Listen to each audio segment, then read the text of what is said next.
তো hello guys, তো তোমরা সবাই কেমন আছো? আশা করি খুব ভালো আছো। আর আমিও খুব ভালো আছি। তো আজকে আমরা ফাইনালি যাব বাবা মন্দিরে, নাথুনা, এইসব জায়গায় ঘুরতে। তো তোমরা পুরো ভিডিওটা দেখতে থাকো আর স্কিপ করো না। আর এখনের ভিউটা আমি তোমাদের দেখাচ্ছি যে এত সুন্দর লাগছে। তো চলো ভিউটা একটু দেখে নাও। দেখো এখনের ভিউটা কি সুন্দর, পুরো সারা বাড়ি কুয়াশা হয়ে গেছে। এই দিকটা পুরো একদম কুয়াশা, কিচ্ছু দেখা যাচ্ছে না। তো দেখো এত সুন্দর লাগছে দেখতে। তো চলো আবার তোমাদের সাথে যেতে যেতে কথা বলছি। তো গাইস, তো দেখো আমরা আবার অনেকক্ষণ পরে এখানে গাড়িটা দাঁড়িয়েছে। আর এই দিকটা আমরা দাঁড়িয়েছি একটুখানি, এখানে একটু খাওয়া দাওয়া করবো তার জন্য। তো তার আমি তোমাদের একটু ভিউটা দেখাচ্ছি।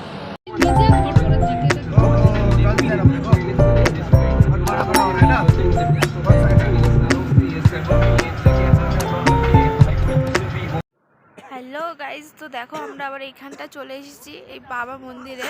ওই যে উপরে, ওই যে ওইখানটা মন্দির। তো আমি যাচ্ছি না উপরে, কারণ আমার প্রচণ্ড কষ্ট হচ্ছে অক্সিজেনে। আর এখানে প্রচণ্ড পরিমাণে ঠান্ডা। গাইজ দেখো এখন আমরা ফাইনালি ঝর্ণার এখানে চলে আসছি। আর ওই উপরে হলো বাবানাথ মন্দির। মানে এখানে উঠতে প্রচণ্ড কষ্ট হচ্ছিল, কি বলবো, প্রচণ্ড শ্বাসকষ্ট হচ্ছিল। তবুও বাবার আশীর্বাদে এখানে আমরা চলে এসেছি। আর এই দিকটা দেখো কি দারুণ লাগছে এই দিকটা। তো দাঁড়াও, আর তো এইখানটা আমি আর আমার দিদি উঠে এসেছি। এই দেখো দারুণ দারুণ একদম অমায়িক একটা ব্যাপার, খুব সুন্দর লাগছে দেখতে। আর এই দিকটা দেখো, এই দিকটা একবার দেখো। চলো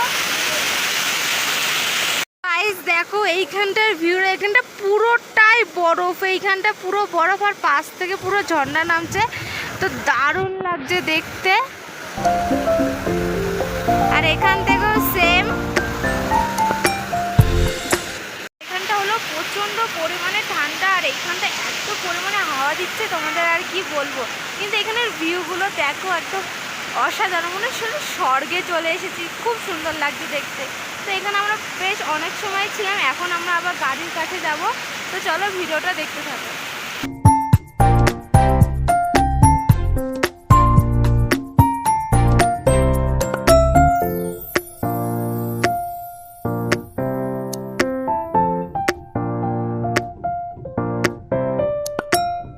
চলো গাইস, তো তোমাদের সাথে আমি কিছু ফটো শেয়ার করি।